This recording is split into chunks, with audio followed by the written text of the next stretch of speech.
કે સમજી ભગવાન નો આવે સમજાવવા તને ડાયા માણસો ને ગામના જાય 14 બ્રહ્માંડ નો અધિપતિ ભગવાન કૃષ્ણ ઈ સમજવા આવ્યો દુર્યોધન એક સમજી જા દઈ દે અને દુર્યોધન એમ કહેતો નારાયણ જબ તક રહે ધર પર મસ્તક આ ધડની માથે માથું છે ને જબ તક રહે ધર પર મસ્તક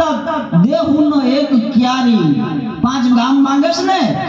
આ ધડ ઉપર જ્યાં સુધી માથું છે દુર્યોધનના ત્યાં સુધી એક ક્યારો ન મળે ધર પર જબ તક રહે ધર પર મસ્તક તબ તક દેહુનો ક્યારી और जब न रहे धर पर मस्तक तब लेવું सब ही संभारी આખું હસ્તિનાપુર સંભાળી લેજે બાકી હવે વાત વટની છે વાત છે વિરત્વની છે વાત થી છે શાસ્ત્રત્વની છે તને ખબર ન હોય નારાયણ શાસ્ત્રત્વ શું છે જોજો આ મહાભારત છે તને ન ખબર હોય તું 14 બ્રહ્માંડનો અધિપતિ હાચો આખા બ્રહ્માંડનું સંચાલન કરવા વાળો હારો શાસ્ત્ર ધર્મી તને ન ખબર હોય કે મને ન ખબર હોય હા યાદ રોકી કીર્તિ સુભદ્રા જાકુ અર્જુન હરી કે લઈ ગયો તારી બેન હતી ના તું જેનો રથ હાંકવાનો છો ને તું જેનું સમાધાન કરવા આવ્યો ને ઈ લઈ જાનારો યાદ બોકી કીર્તિ સુભદ્રા જાકુ અર્જુન હરી કે ले गयो तुम सो हम न सहे मुरारी અને આન બાન દેને વાલે નહીં हम तो जान लेने वाले છે આ ધર્મ છે મારો થાય કરવું છે પણ મેદાનની માલિપા એકવાર ઉતરજો નારાયણ જો હાથની માલિપા પોતિયા નોરરો હું છાકરો બટી જાવ હવે અહીંયા સત અને અસત્ય નહોતું હો ધર્મ અને અધર્મ નહોતો હવે અહીંયા છાકરત્વની વાત આવી વિરત્વની વાત આવી આ હાલે છે ને આજની તારીખમાં નાગપુરમાં વિપુલ છે ને મામા ઔરંગઝેબનું આ શું છે ઈ તત્વ સમય સમય ઉત્પન્ન થાય છે નકા બધાને ખબર નથી ઔરંગઝેબે આવું કર્યું કે આજ કાંઈ આ ઓલાય છાવાવાળાએ નથી કીધું છે આ તો પરંપરા છે શાસ્ત્રત્વ ધર્મ પર હિન્દુસ્તાનનો સનાતન ધર્મનો પાયો ટકેલો છે યુગે યુગે કર્યું છે અને કુરુક્ષેત્રના મેદાનની માલિપા બાટકો ભેલો મારો મારો મારો મારો થવા મંડાણું અને ઢોર માથે દાડીયું ધજબાંગ ધજબાંગ ધજબાંગ આલીપાન કોયા કનાક સૈન્ય આલીપાન નારાયણ 14 બ્રહ્માંડનો અધિપતિ ભજા પ્રજેશ મંડલમ સમસ્ત પાપ કંડલમ સુબુચ્છ પુચ્છ મસ્તકમ અને સુનાદ બેલું હસ્તકમ નમામિ કૃષ્ણ નાગરમ સમગ્ર વિશ્વ તારકમ અખિલ બ્રહ્માંડનો નાથ છે ઈ ઉભો છે અને હજારોનું સૈન્ય કતલે આમ છે કુરુક્ષેત્રના મેદાનની માલિપા લોહીના ખાબોચિયા જેથી ભરાઈ ગયા ધર્મ ન્યા હોય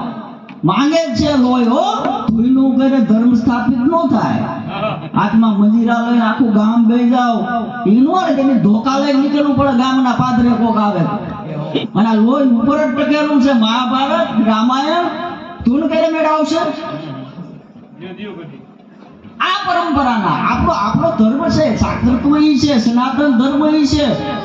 કાયમ નહીં યુદ્ધ છે સમયની માંગ હોય છે સમય આવે ત્યારે કરવું હવે ઘર જાતા ધર્મ પલટતા અને ક્રિયા પલટતા હતા ઘર જાતા ધર્મ પલટતા અને ક્રિયા પલટતા હતા વાટીનો તારા મરણ કા પછી એમાં કોણ રંક ને કોણ રવા તેથી બધાય ક્ષત્રિય હોય તેથી બધાય હાવજ હોય તેથી જેના હાથમાં જે આવે કે તલવાર લઈને લડો તો જ શાકબંધ બનો થાય ઈ ઓલો ખરપિયો હોય ઈ નીકળી જાય પાડી દે દીએ ક્ષત્રિય જ કહેવાય તેથી જરૂર પડે તેથી બેનની ગામની બેનું દીકરીઓની આબરૂ લૂંટાતી હોય તેથી દરબાર ગયા તો જ તો દરબાર કહેવાય ગમે એને ગામનો હરિજન જઈને પાડીને ઓલાને મારી મારીને આવતો ને તો ઈ દરબાર જ કહેવાય આ ઈ ધર્મ છે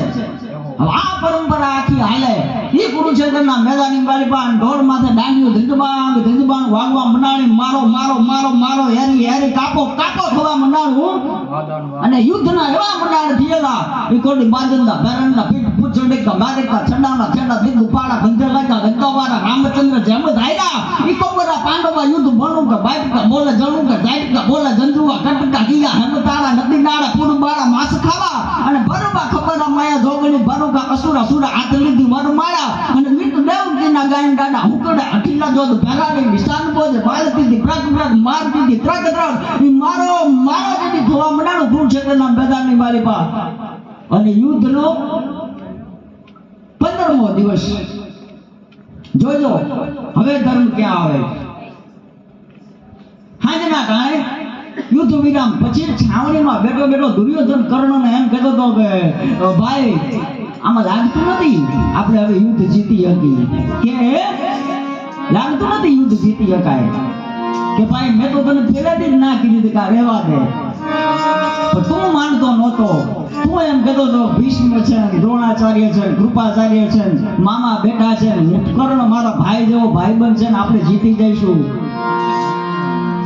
કે તો કે પરાજય સ્વીકારી લેવો છે. જોજો આ રાજનીતિ છે, આ રાજધર્મ છે. પરાજય સ્વીકારી લેવો છે. કારણ શું? કર્ણ કહે અને બધી વાતો ભીષ્મ સાંભળે, ડાડો સાંભળે એમ થતી હતી. એક રાજનીતિ જ હતી. નહોતું એને હાર માનવું, નહોતું પરાજય ખમવો, કાંઈ કરવું નહોતું. ભીષ્મના કાને વાત પહોંચાડવી હતી. 175 વર્ષની અવસ્થાનો ભીષ્મ કે પરાજય સ્વીકારી લેવો છે. દુર્યોધન કે સ્વીકારાય તો નહીં, પણ ઘરના જેવી ઘાતકી થાય તો સ્વીકારી લેવામાં વાંધો નહીં. હવે સાકરી દેવાની ઘરે મૂકો રામાયણ, આપણે નથી કરવો કાર્યક્રમ. તેથી ભીષ્મ એમ કહેતો તો શું કહે દુર્યોધન કે હા દાદા, તમારા ઉપર મનાણ કર્યા હતા યુદ્ધના, અમે તો બાળકો હતા અને તેથી તમે નહોતા સભામાં. દ્રૌપદીને જેથી દુશાસન મારો ભાઈ ચોકડો જાણીને લાવ્યો અને એમ કહેતો હતો, નારાયણ એમ કહેતો હતો, કૃષ્ણ એમ કહેતો હતો માની જા માની જા. કદી એમ કહેતી હતી દુર્યોધનની જે દ્રૌપદીને ખેંચીને લાવી, દ્રૌપદી એમ કહેતી હતી અને દુર્યોધન એમ કહેતો હતો 5 પતિ વારી અબ કરો તૈયારી, આજ નંગી નાચને કી બારી. આમ જો દ્રૌપદી બધીને એક એક હોય, જગતની બાયુને એક એક ધણી હોય. તારે 5 બેટા છે નમાલા, 5 પતિ વારી અબ કરો હું તૈયારી, આજ નંગી નાચને કી બારી. સભામાં લગ્ન કરવીશ તને. અને આમ જો બેઠા છે કે નહીં, આપને ટેકા દે વીરવરથી માંડી જે આપને ટેકા દે એવા પુરુષો બેઠા છે. ભરી સભામાં આજ લગ્ન કરવાની છે. 5 પતિ વારી અબ કરો હું તૈયારી, આજ નંગી નાચને કી બારી. અને આમ દુશાસને હાડેલો ખેંચો, ये नारी है कि सारी है कि नारी बीच सारी है कि सारी बीच नारी है. अरे ये न नारी है न सारी है न नारी बीच सारी है कि सारी बीच नारी है. ये तो बांके बनवारी है. 14 બ્રહ્માંડનો અધિપતિ છે. આ દેશની બેન નીકળીને હાથ ગાળો તેની પછાડી નો મારી નાખું. નારાયણ મટી